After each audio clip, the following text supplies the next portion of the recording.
I said to my soul, be still, and let the dark come upon you, which shall be the darkness of God.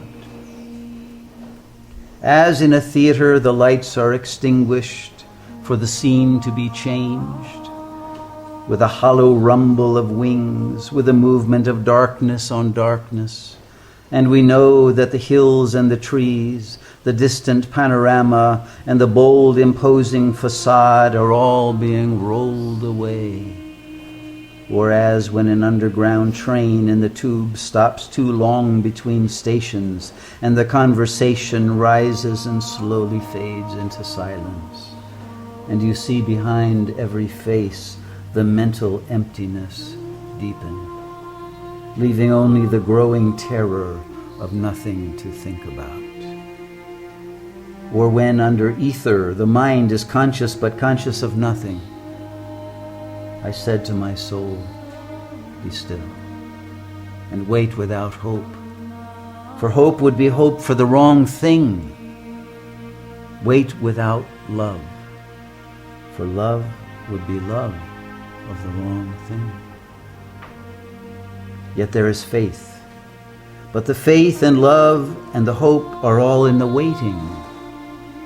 Wait without thought, for you are not yet ready for thought. So the darkness shall be the light, and the stillness the dancing. You say I am repeating something I have said before. I shall say it again. Shall I say it again? In order to arrive there, in order to arrive where you are, to get away from where you are not, you must go by a way wherein there is no ecstasy. In order to arrive at what you do not know, you must go by a way which is the way of ignorance. In order to possess what you do not possess, you must go by the way of dispossession. In order to arrive at what you are not, you must go through the way in which you are not. And what you do not know is the only thing you know. And what you own is what you do not own. And where you are is where you are not.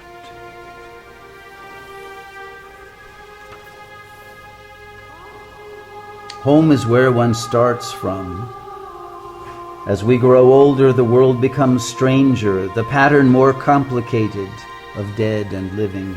Not the intense moment isolated with no before and after, but a lifetime burning in every moment. And not the lifetime of one man only, but of old stones that cannot be deciphered. There is a time for the evening under starlight, a time for the evening under lamplight, the evening with the photograph album. Love is most nearly itself when here and now cease to matter. Old men ought to be explorers. Here and there does not matter.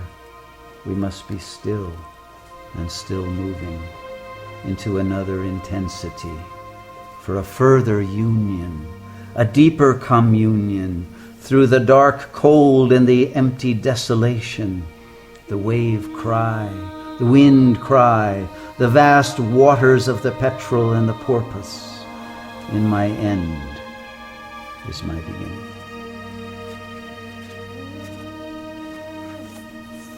It seems as one becomes older that the past has another pattern and ceases to be a mere sequence or even development, the latter a partial fallacy encouraged by superficial notions of evolution, which becomes in the popular mind a means of disowning the past.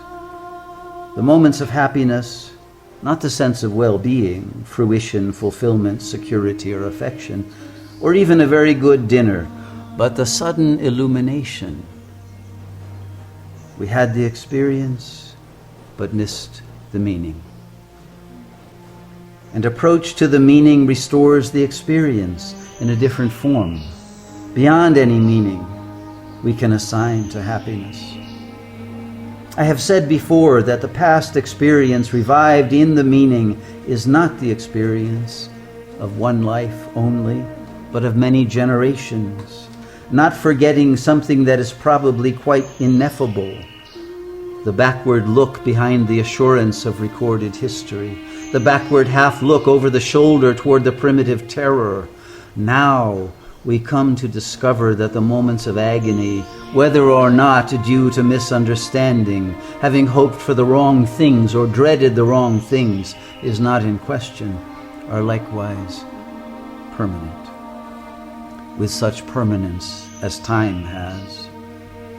We appreciate this better in the agony of others, nearly experienced, involving ourselves, than in our own.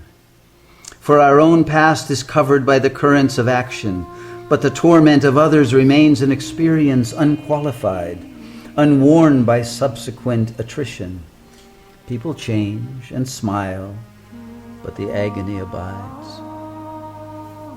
Time the destroyer is time the preserver. Like the river with its cargo of dead Negroes, cows, and chicken coops, the bitter apple and the bite in the apple, and the ragged rock in the restless waters, waves wash over it, fogs conceal it. On a halcyon day it is merely a monument. In navigable weather it is always a sea mark to lay a course by, but in the somber season or the sudden fury is what it always was.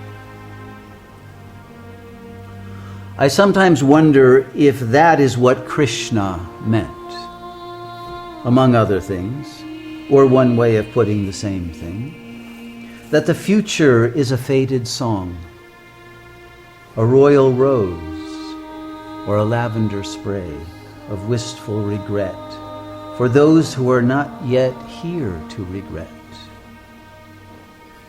Pressed between yellow leaves of a book that has never been opened, and the way up is the way down, the way forward is the way back.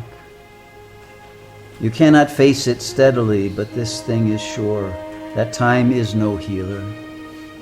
The patient is no longer here. When the train starts and the passengers are settled to fruit, periodicals, and business letters, and those who saw them off have left the platform, their faces relax from grief into relief, to the sleepy rhythm of 100 hours. Fare forward, travelers, not escaping from the past into different lives or into any future. You are not the same people who left that station or who will arrive at any terminus. While the narrowing rails slide together behind you, and on the deck of the drumming liner, watching the furrow that widens behind you, you shall not think the past is finished or the future is before us. At nightfall, in the rigging and the aerial, is a voice descanting, though not to the ear, the murmuring shell of time, and not in any language. Fare forward. You who think that you are voyaging, you are not those who saw the harbor receding, or those who will disembark. Here between the hither and the farther shore, while time is withdrawn, consider the future and the past with an equal mind. At the moment which is not of action or inaction, you can receive this.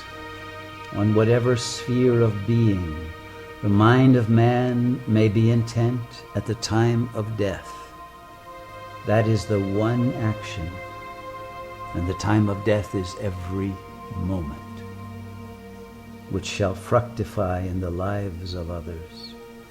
And do not think of the fruit of action. Fare forward.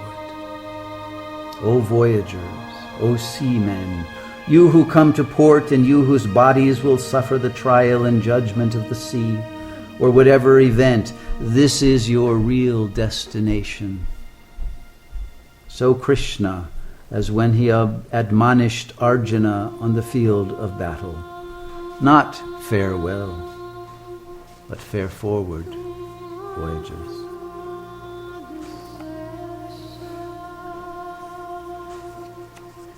Who then devised the torment. Love. Love is the unfamiliar name behind the hands that wove the intolerable shirt of flame which human power cannot remove. We only live, only suspire, consumed by either fire or fire.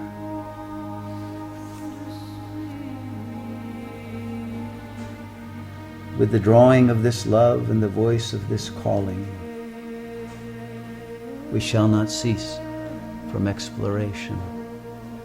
And the end of all our exploring will be to arrive where we started and to know the place for the first time.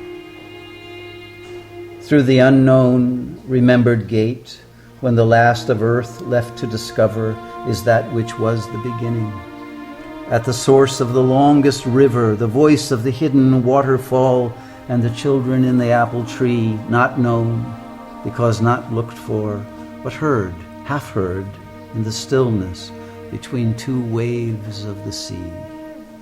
Quick now, here, now, always, a condition of complete simplicity, costing not less than everything.